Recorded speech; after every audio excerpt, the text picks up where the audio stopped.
would you be if no one would judge you? This is a powerful question which all of us should ask from ourselves. We are living in the 21st century, which is a very contradictory age. For example, technology. It's so advanced these days that we can hardly keep up with the new gadgets popping on the market. We have smartphones, smart TVs, and even smart cars are about to roll out. But what about people's mindset? How about the way they live their lives? Or the way they judge themselves and the people around them? People still try to live up to society's expectations, and they try to fit in line with the high standards that are placed on them by people who they don't even know. Even though we live in the 21st century, in some aspects of our lives, we still live in the past. For example, men, boys, in the past, they never dared to show their emotions, fears, weaknesses, because they were afraid of being stigmatized by the society by being weak. They were afraid that they're going to lose respect. The same stigma applies these days. Men still fear to show their feelings, emotions, and weaknesses. I have to admit that even I have to think twice. How am I going to present my speech knowing that my boss is sitting right here? How is he going to judge me afterwards? What is he going to think of me on Monday's stand-up meeting? Not that he would ever judge me anyways, but it's just a bad habit that I was conditioned to a long time ago. When I used to be a teenager, or my early 20s, the way I perceived life used to be very traditional. Funny though, because teenagers, youngsters usually are rebellious. But in my case, it seems like it's the other way around. The older I get, the more rebellious I get. The more experience I get, the more I resist the rules of the societies which I'm supposed to live by. Sometimes I even wonder, where does this all resistance comes from? And what would happen if I would try to suppress all these feelings? Back to my childhood, I was born in Transylvania, and I grew up during Ceausescu's communism regime, which was one of the toughest regimes at that time.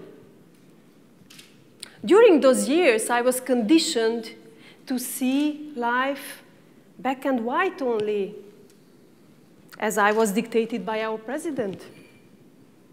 I could not think outside the box. I got married at 21, had a child, like everyone else did around me. But then I got divorced at 25, a fact that not everybody did around me. In less than 3 months after I got separated from my husband, I found myself in Florida, United States, working on a huge luxury cruise ship with 3,500 passengers and 1,000 crew members on. Working on a cruise ship with 56 different nationalities, all kinds of religions, and all colors possible, skin colors possible, made me feel like as if I was sitting in the first row of a 4D movie theater. Before that, I used to watch only black and white movies. Now, suddenly, I was sitting in a 4D intense movie cinema, where not only I could see all the skin colors and not only feel all the movements and sense, but I could feel the life running through my veins too. I started to appreciate and accept all the diversity around me. Working in such an environment where so many religions, nations, and values are around you, you have to realize that there is so much more out there than what you have been taught. In 2005, I even got together with an Indian man. He was originally from India, and his religion was a Hindu, and we ended up being together for 6 years. I still remember that in our small crew cabin, he used to have a small altar for Lord Ganesh, the god that he was worshipping. And he always used to he always used to put some fresh flowers and sometimes even small portions of food for Lord Ganesh as a gift. After some time, I realized that me, as a Christian and believing in my own God, I started to feed Lord Ganesh as well.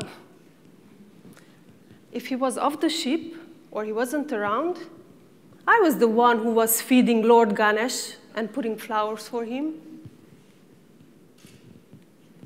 Does this mean that all of us, we have to do a 180-degree in order to change our traditional mindset? Not necessarily.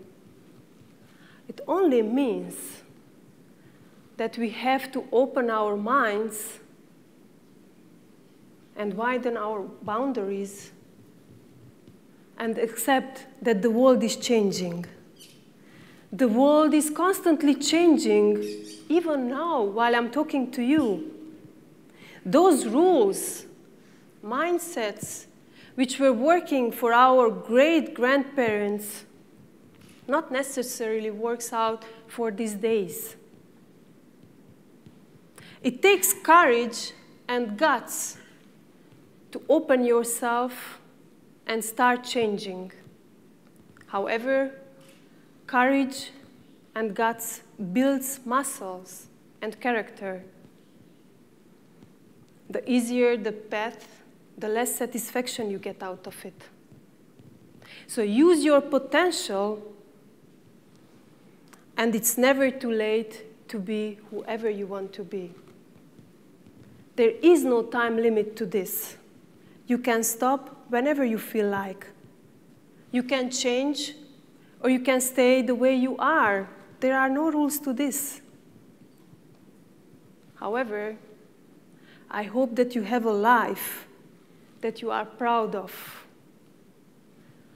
And if you realize that you don't, I hope that you have the courage to start it all over and be the person who you would love to be if no one would judge you.